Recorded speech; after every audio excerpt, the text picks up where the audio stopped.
So I promise this is not a shameful plug of just trying to throw my kid in a video. He got his first shots today, so he won't even sit down unless I'm holding him. So I got him tonight.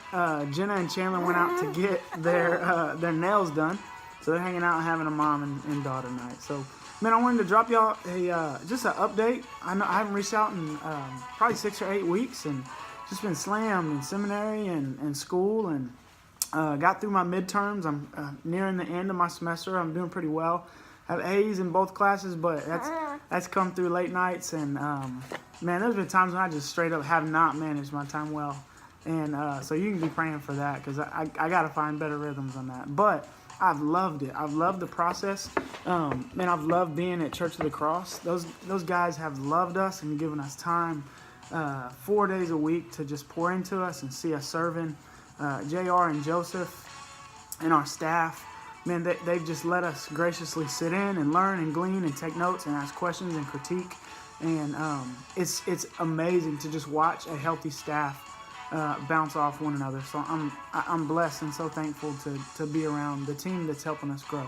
I wanted to just quickly go through a couple things with you guys of things that I've read and been shaped by in the last 2 months, and tell you about the guys that I'm going through this with.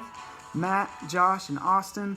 They're a couple of them are 32, 33, and then one of them is 28, and I'm 29, right in the middle. And so we all have kids, and we're all in the same similar stage of life, and but we're all completely different as far as personality and things that our passions are geared towards in ministry. And so man, we're being shaped and challenged by one another, and it's been really good. And I think at the end of this, probably a couple of us will go together in different places. And so I'm excited to see what the Lord's going to do there. So this past month, starting out, man, we got to sit in on a FaceTime, on a conference call with John Tyson. He's a pastor of the city in New York. He came originally from Australia, came to the States, went to seminary, and just for early on in his life just fell in love with the presence of God, would pray multiple hours a day before he even thought about ministry. Just had this deep secret life with God, and talked to us about prayer as leaders being the most important thing. It was really formational. I'd love to get up there and see him. And then this past month, here's some of the things that we've read. So we've been formed by Tim Keller, City Church, talking about creating a theological vision and how two churches can have the exact same doctrine and be completely different because they have a different vision for their city. And so we've been formed by that. We talked about the number one and most important characteristic of a Christian leader is, number one, humility. And they actually told us early on, man, the goal of this residency, the purpose of this residency, is to beat worldly, selfish ambition out of you and make you a humble, servant-hearted leader that loves the glory of God more than your own glory. If you want to see the glory of man, you can turn it on, a televangelist on TV. But we have enough of those. We need servant-hearted people who love God's glory and they want to serve people. So we read Bonhoeffer's Cost of Discipleship and the difference between the grace of the gospel and cheap grace of what we see much of today. All right. Then we read Resident Aliens by Stanley Hauerwas and Will Willimon, and we actually got to FaceTime conference call with Mr. Willimon, and that was awesome. Then as a staff, we went to Oklahoma, and we got to meet with Sam Storms and do a 2-day retreat.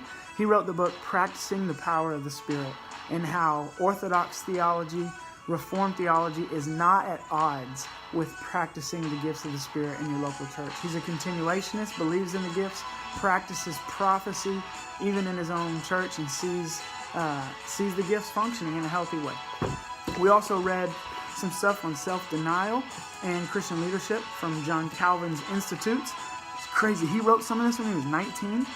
His final edition was when he was 25 or 26, I believe. And so just to know, like, man, what am I doing with my life compared to Calvin? This week, we are reading Disappearing Church, about, are we looking for gospel relevancy, or are we looking for gospel resilience? What's going to make us stand out as different in this generation? And so this next month, we're getting into preaching labs. So what that means is the church, our leaders will give us a text. We'll have to preach that text. We'll get a week to craft it.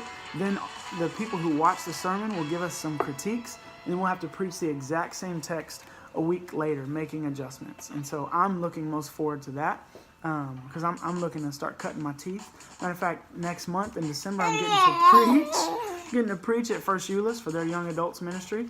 So if anybody would love to come out and hear me, I'll shoot you some information on that. But man, one way that you can be praying for me and Jenna and the kids is just for intentionality with each other in this season, because we are busy, but it looks different than we've been before. So we do have some more time with each other. So just praying that I would be the leader in that and just love us well and protect some of our time. And then also that God would give me a vision for what he wants at the end of this, whether that's a new city or whether that's a new state, whatever it is, wherever he wants to send us.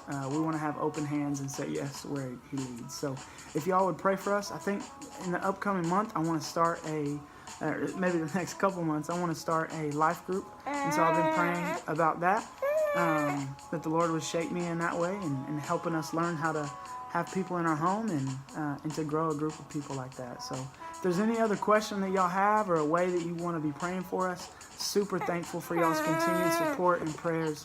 And we love y'all and are super thankful. This is what you have given to and continue to. Y'all are the backs that I'm standing on right now. So thank you guys, and y'all have a good month.